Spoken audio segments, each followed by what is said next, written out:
आज मैंने लिंग महापुराण के अद्भुत कथा का श्रवण किया और पढ़ा और अभूतपूर्व बातें जानी। आज पितृ अमावस्या, इस 2025 वर्ष की आखिरी अमावस्या है। 2025 की अमावस्या का आज हमने रुद्र उत्पत्ति ब्रह्मा द्वारा किया गया, इसका पाठ हमने पढ़ा। बाबा भोलेनाथ की कृपा आप सबों पर हमेशा बनी रहे, इसके लिए मैंने आज 22वां अध्याय पढ़ा।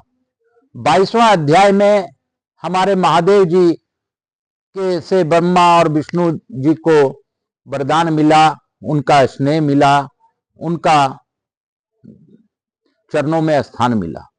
उन्होंने प्रार्थना की कि आप अगर हम ऐसे प्रसन्न हैं तो हमें वो स्थान दीजिए, आपका साथ दीजिए और आपका भक्ति प्रदान कीजिए। बाबा भोलेनाथ ने उन्हें भक्ति प्रदान की। तब ब्रह्मा जी को उन्होंने सृष्टि रचने का कहा, तो ब्रह्मा जी ने अपने ब्रह्मा जी के दोनों नेत्र आंसुओं के बूंदे गिरने लगी। तत्पश्चात उन अश्रु बिंदुओं से वात पित्त कफ युक्त महान सत्व से संपन्न महाभाग्यशाली तथा महाविषधर सर्प उत्पन्न हुए।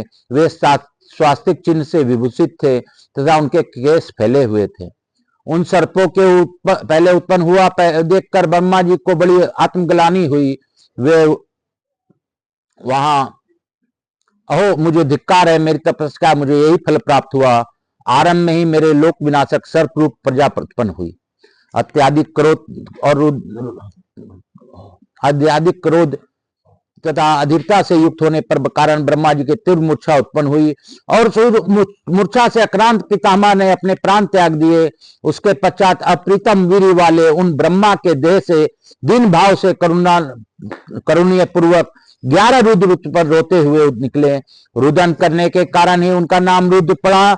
जो रुद्र है वही प्राण रूप है, जो प्राण है वही उन्हें रुद्र के आत्मा रूप है। सभी प्राणियों में उन रुद्रों में ही जीवों में प्राण रूप में जानना चाहिए। नील लोहित त्रिशूलधारी शिव जी ने अत्यंत उग्र स्वभाव वाले महा महिमाशाली तथा उत्तम आचरण वाले उन ब्रह्मा को पुनः उनके प्राण प्रदान कर दिए। बोलो शंकर भगवान की जय।